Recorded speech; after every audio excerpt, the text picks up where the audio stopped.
Vamos lá, então, mais um episódio aqui do podcast da Gobá, episódio 4 já. Falando aqui dessa vez conversando aqui com Augusto de Franco, a respeito desse ano de 2020, que é um ano que parece que começou e não começou, e um ano que foi adiado, né?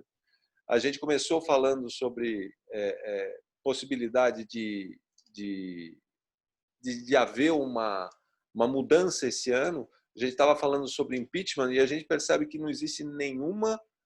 Eu acho que nunca teve tanto pedido de impeachment sem nenhum processo, sem nenhum andamento em cima desses pedidos, né? Tem mais de 30. E parece que é um ano, como você disse, Augusto, é um ano adiado, né? Um ano que Sim. não aconteceu, que vai acontecer. Como que a gente fica, então, com relação ao impeachment,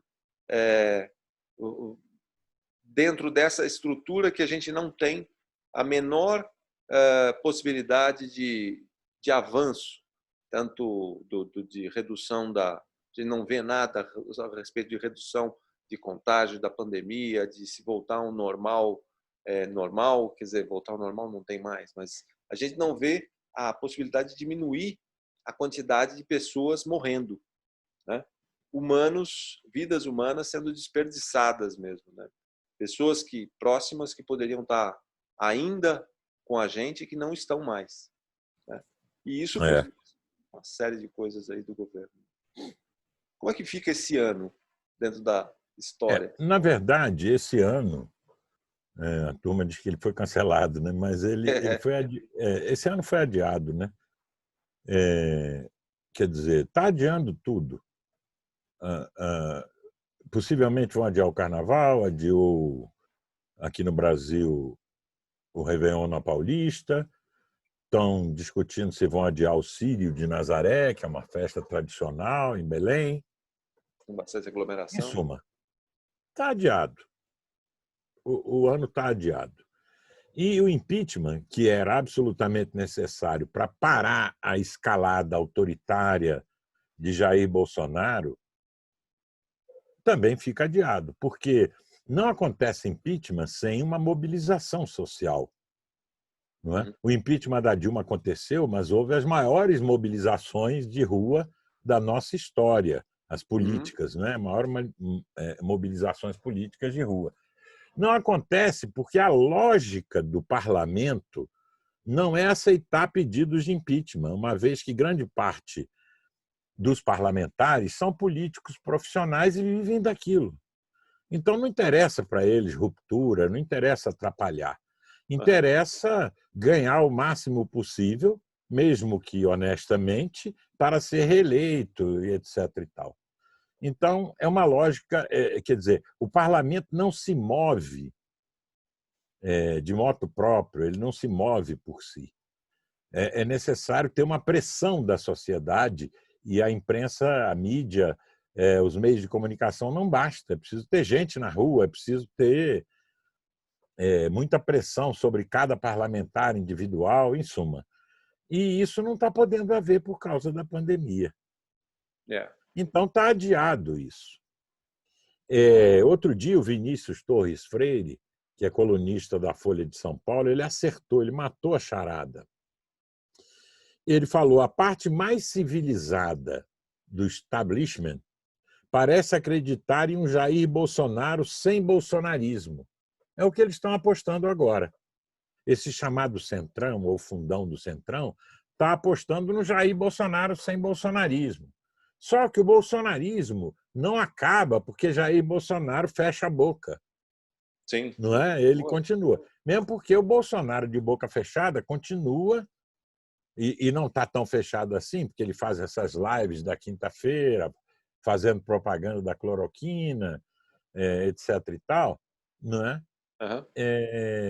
Ele continua, o mesmo Jair Bolsonaro. Não houve nenhuma mudança, né? A mudança, nós já analisamos aqui, foi apenas tática, não é? Foi quando prenderam o Queiroz, ele ficou com medo de irritar o Supremo Tribunal, o próprio Congresso, que poderiam, então, ficar animados para iniciar o processo da sua deposição constitucional pelo impeachment. Então, o ano está adiado, sobretudo porque a pandemia não dá sinais de que vai ser debelada rapidamente, nem aqui, nem nos Estados Unidos, nem na Índia, nem na África do Sul, nem no Chile, nem no Peru, não é? É, Em suma, tem vários países do mundo em que eles estão tendo que voltar nas medidas de abertura e etc. E é improvável que você ache um remédio, assim, um é, remédio profilático, então, é impossível quase. É uma gripe, né? é, Essa doença, a Covid, é basicamente uma gripe. E gripe não tem remédio para gripe. Você toma lá um AS para dor de cabeça, um remédio, um descongestionante, mas não tem remédio, não é? é, Então é muito difícil arrumar um remédio para essa gripe, que não é uma gripezinha, né? É uma gripezona. Então, e as vacinas? É muito difícil você ter uma cobertura vacinal eficaz antes de junho do ano que vem. é. Mesmo que você tenha vacina, né? Porque depende Mesmo do... que você tenha vacina. Mas você tem que aplicar em massa a vacina, e essa vacina tem que ser de uma qualidade tal que, né, É, que imunize por um tempo razoável. As vacinas de vírus gripais, em geral, elas têm que ser refeitas, não é? Anualmente, né? é, ela tem Então, não cobertura se imunológica. sabe como é que vai ser as mutações daqui para frente. Sabe que já tem 6 tipos de SARS-CoV-2, Uhum. não é?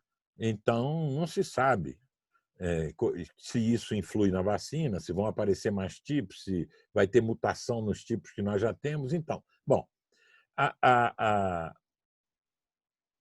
as expectativas de que a pandemia vai declinar naturalmente no curto prazo, parece que elas não são realistas.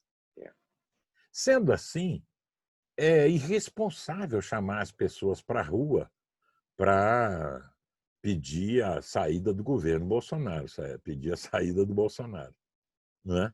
Quem faz isso são bolsonaristas, mas as pessoas que têm o mínimo de consciência não vão ficar provocando aglomerações, não é? uhum. Então, a pressão sobre o Congresso ela está adiada também, logo o impeachment está um pouco adiado, a não ser que aconteça, porque em política sempre pode acontecer algum fato extraordinário, não é? Se descobrirem alguma coisa muito cabeluda da família Bolsonaro, além do império imobiliário, né? É, Da habilidade eles, com imóveis, né? eles são uma potência imobiliária, pelo visto. Não se sabe ainda qual é o tamanho do patrimônio imobiliário dos Bolsonaro, incluído as mulheres dos filhos do próprio Bolsonaro e ex-mulheres. Então é coisa demais, né? De imóveis, uma parte deles comprado em dinheiro vivo, porque por algum motivo eles não acreditam no sistema bancário. É, Então eles compram as coisas com dinheiro vivo, com dinheiro em espécie, não é? Então, a não ser que apareça, além disso, alguma coisa muito cabeluda, não é? Uma delação de alguém, alguma coisa assim, vai cozinhando, essa conjuntura vai ser cozinhada assim, em fogo brando, até que as pessoas possam voltar a se manifestar. Então, é um negócio complicado, porque coloca para a gente o seguinte: o que nós vamos fazer? Porque nós temos mais um ano de restrições aí, ou uhum, pelo menos de algumas restrições parciais. uhum. O que nós vamos fazer durante esse ano?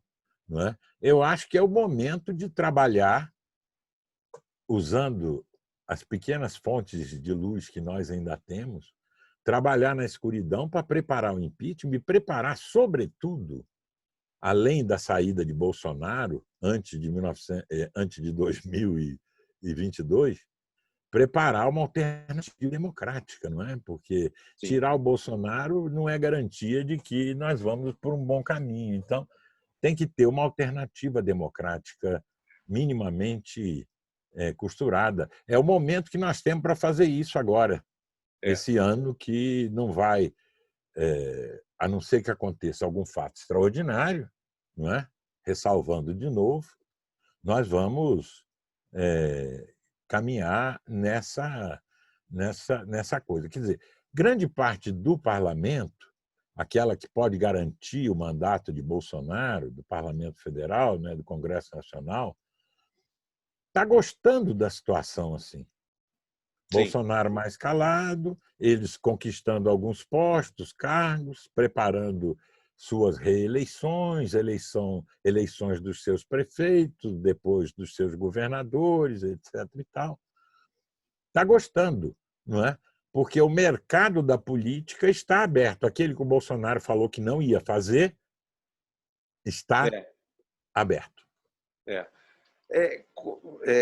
Como você falou, a gente tem que preparar um pós-saída, seja por impeachment, seja por 2022, um pós-Bolsonaro, né?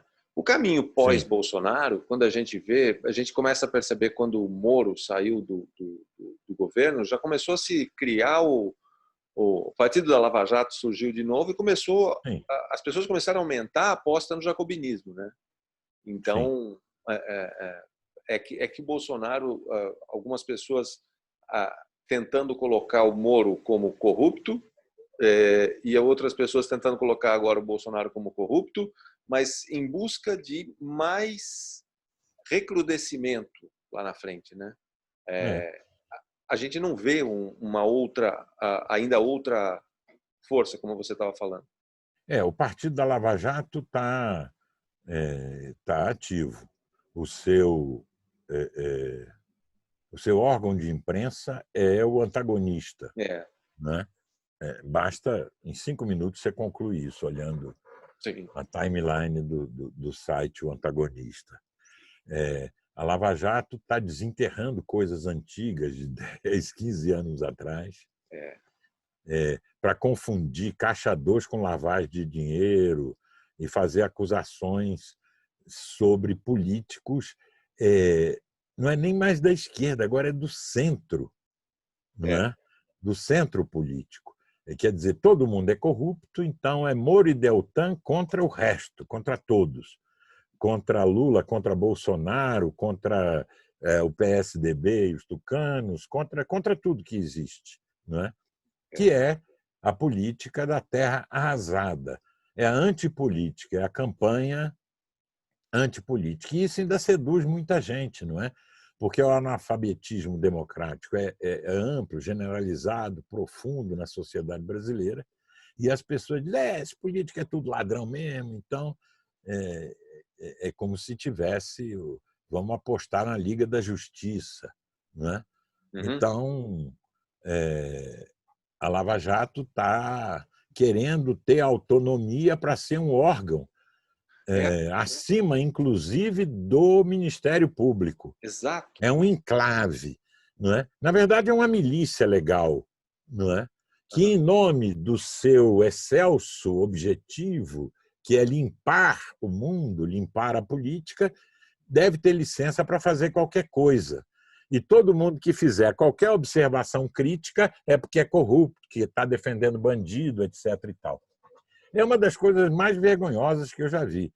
É um republicanismo iliberal também, não é? Porque não é democrático, porque o desdobramento natural de uma alternativa a Moro é o Estado policial. E é um canhão que está lançando uma bala, não é? Como a Revolução Francesa lançou Napoleão, que era a bala de canhão, está lançando uma bala para a gente encontrar mais adiante, logo na próxima esquina, alguém com perfil autoritário que pare com tudo isso. Quer dizer, eles centraram a sua proposta na ideia da cruzada de limpeza ética. Toda cruzada de limpeza, seja ética, étnica, ideológica, nacional, ela diminui em vez de aumentar o estágio de democratização da sociedade. É interessante que ela só piora a democratização e as pessoas optam por isso por medo de um futuro pior, né? É. Que as pessoas buscam no passado, falam, não, mas veja o passado como é que foi. O passado já, no seu outro post lá, no passado já morreu, não existe mais, Sim. né? Passado não existe, e o futuro é construído com esse passado. Pois é. 64 foi isso, né? A É. gente está tomando o poder porque o comunismo vai tomar conta do Brasil. É. Peraí, que comunismo é esse que ia Quando tomar conta? que aquele comunismo lá que eles falam, existia grupos Sim, comunistas, mas eles não tinham a menor chance de tomar o poder no Brasil. sim, Não tinha uma força político-militar para fazer isso, entendeu? Então, foi um pretexto, né? Tanto o golpe de 64 quanto o golpe dentro do golpe de 68, que foi um golpe sim, contra os liberais, sim. né? Então, um golpe, uma vez desfechado, ele se aprofunda e piora a situação. Ele é sempre desfechado em nome da redenção de alguma coisa, de alguma limpeza. Uhum. E depois que ele está em curso, ele então piora muito o que ele veio fazer, como nós vimos no caso da ditadura militar, né? Que É, depois de 68 piorou muito e tudo mais. é, Né? é porque coloca também, né, uma imagem de algo ruim e que quando acontece o primeiro golpe, se vê precisando procurar o próximo inimigo, né? É, Pô, já estou no poder, eu já é. tenho poder, já posso fazer Aí o tudo. cara tem que arrumar um inimigo para justificar que ele fique no poder de maneira ilegítima. É, Né? Ele só se legitima porque ele arruma um bicho-papão. A Eurásia, a Lestásia, né? no é, 1984 do Orwell, ele tem que inventar o inimigo, mesmo que o inimigo não exista. é, E isso está ligado um pouco à mentalidade aqui no Brasil dos militares que construíram um negócio monstruoso que é o conceito de inimigo interno. Não é? sim, O conceito de inimigo interno permite você fazer guerra contra os do seu próprio povo, é, porque é o inimigo. Não, mas está aqui dentro, então é inimigo interno. Então, isso, evidentemente, acaba com uma violação flagrante da democracia. Né? é, E os militares ainda mantêm isso, de que tem um inimigo interno, etc. E tal. Os militares é outro capítulo, né? Quer dizer, é uma herança que nós herdamos desde o golpe da República de pensamento autocrático, né? é, é. Ah, e dentro disso, a gente percebe que isso detona o capital social de qualquer Ah, sim, grupo, né? De qualquer agrupamento, porque eu sim, começo a desconfiar do outro. sim, Eu tenho, sim. eu tenho sentido isso, pelo menos, entre alguns amigos, que alguns amigos não têm medo de conversar. Medo de conversar porque se falar não é nem questão de se falar de política, é questão de ele é de um outro lado e eu já Sim, não confio mais nele. sim, sim. Então, quando você quer chegar perto, se aproximar, tal, para conversar sobre qualquer outro assunto, não rola, Isso não aqui, acontece. aqui nos Estados Unidos ainda pior um pouco do que aqui, né? Em Sim, que o negócio é muito brabo, assim.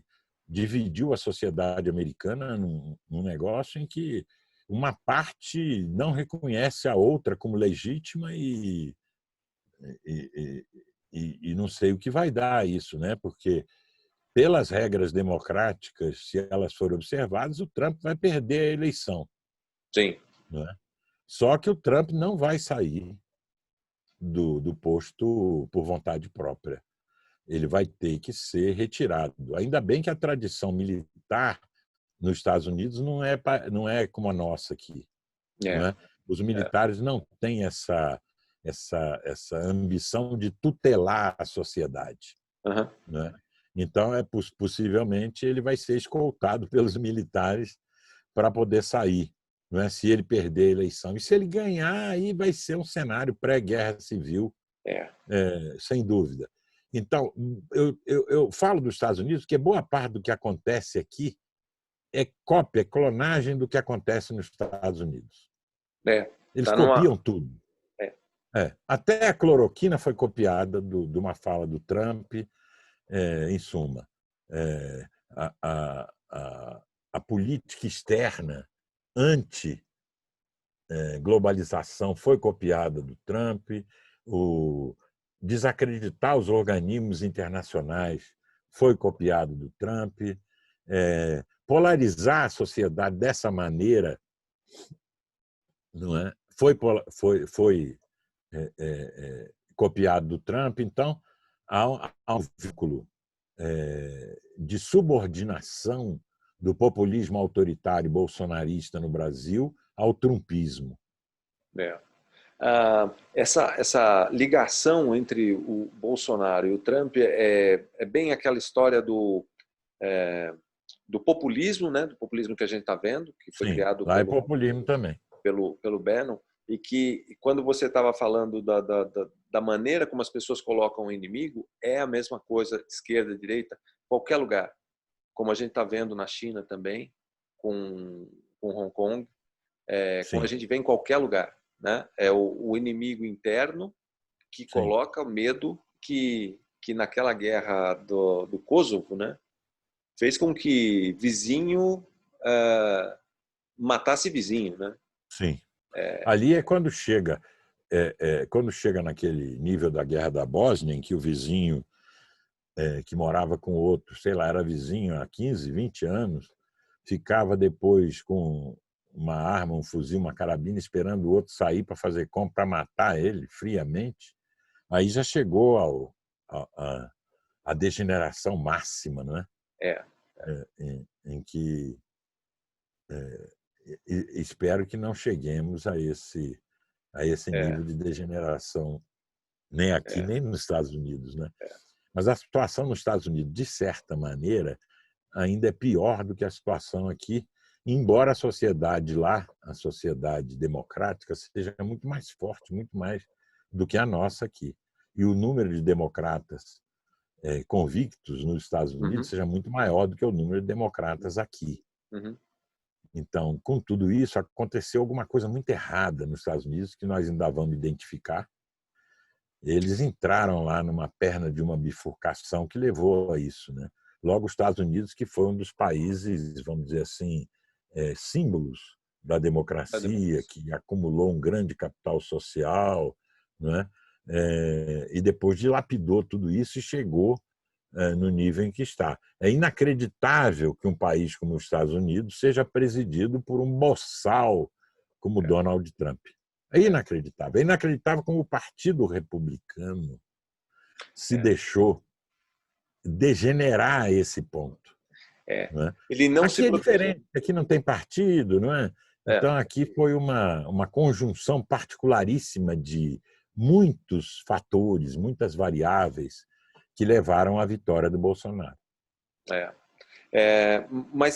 Mas isso é interessante. Saindo dessa situação para a situação que a gente está hoje, a gente aguarda os acontecimentos, olhando para as instituições e esperando que as instituições continuem funcionando como estão funcionando agora. Mas tudo isso está mantendo uma letargia que só ganha força, essa força antidemocrática. As instituições, o que elas podem fazer, na verdade, elas podem, como é que eu posso dizer? Elas podem exercer esse negócio dos freios e contrapesos, não é?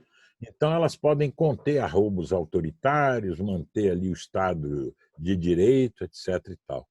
Mas elas não conseguem conter o processo de esvaziamento do conteúdo liberal da democracia.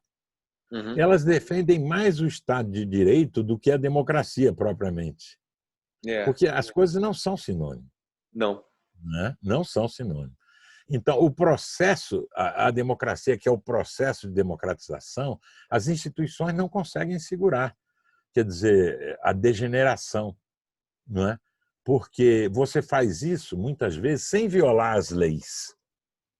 Garantir que as leis não sejam violadas é importante, por isso as instituições jogam um papel importantíssimo nesse momento. E, de certa maneira, estão segurando o Bolsonaro. Mas grande parte do que o bolsonarismo faz não é ilegal. Sim, Não está previsto no Código Penal como um delito ou como delitos. Então, isso o bolsonarismo continua fazendo, continua degenerando, continua aparelhando o governo inteiro com militares. São um número 8.000 e... da ativa, inclusive, 3.000, quase 3.000 da ativa, que é coisa que nunca existiu em nenhuma democracia do mundo, em qualquer época da história, só no Brasil. Não existiu nem no governo militar. Exato, exato. Então, mas isso é ilegal? Não, não está previsto na lei que isso é um crime, então ele nomeia. Então, botar pessoas de comportamento fascistoide, reacionárias, para dirigir órgãos de cultura, de educação, de saúde e tal, não é ilegal, ou de meio ambiente. Então, ele vai fazendo. Então, ele vai destruindo aquela parte da democracia que não está protegida pelo império da lei. Entenderam? Então, o império da lei é uma coisa, é o Estado de Direito. Mas aquilo que não está na lei e que vai esgarçando cada vez mais a democracia. Bom, isso eles continuam fazendo. Só quem pode segurar isso é a sociedade, não é? Não são as instituições. As instituições podem funcionar e isso está acontecendo. E elas vão funcionando também até que o poder executivo, no caso, não altere a sua composição. E se o Bolsonaro permanecer no governo, ele vai nomear um ministro para o Supremo agora e depois, não é? No ano que vem, mais outro. Então, ele já vai ter a correlação de forças dentro das instituições, alterou nomeando um procurador-geral da República, não é? No Ministério Público, a seu favor, Exato. não é? Para lhe proteger. Então, vai ter eleição para a presidência da Câmara. Ele vai também entrar para ver se coloca alguém do centrão que não seja o Rodrigo Maia, né? Que não seja do mesmo perfil do Rodrigo Maia. Então, até isso que as instituições fazem não suporta um governo autoritário no médio prazo, no médio e no longo prazo. Por isso que é vital que o Bolsonaro saia. Sim. Mesmo que ele cumpra todas as leis, ele vai alterar as próprias leis. O comportamento das instituições, entendeu? E as próprias leis no futuro, né? Porque se ele E vai no futuro, as aparelhando próprias leis. o STF. E isso depende de democratas, né? Que como a gente tem visto, não existem democratas em número suficiente para fazer frente a toda essa força. Não. E isso é uma coisa que você vem fazendo há algum tempo, especialmente agora com esse projeto, né? De tentar emocionar as pessoas de alguma forma, pensando em democracia, mas democracia não como eleição, né?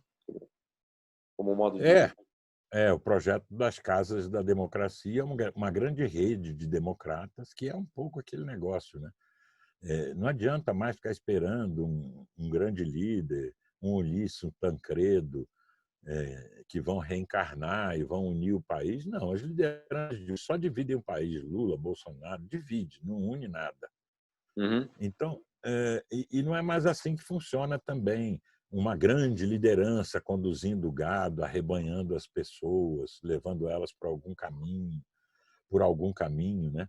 Agora, nós precisamos de milhares de luzes acendendo, que são democratas, mas nós não temos 1% de democratas no Brasil. 1% dos eleitores de 150 milhões seriam 1.500.000 democratas. Nós temos isso? Não temos. Não tem. Nós não temos isso nem no Congresso Nacional, entendeu? Tem gente que defende a democracia porque vive dela. Uhum. A democracia é realmente existente. Isso já é alguma coisa.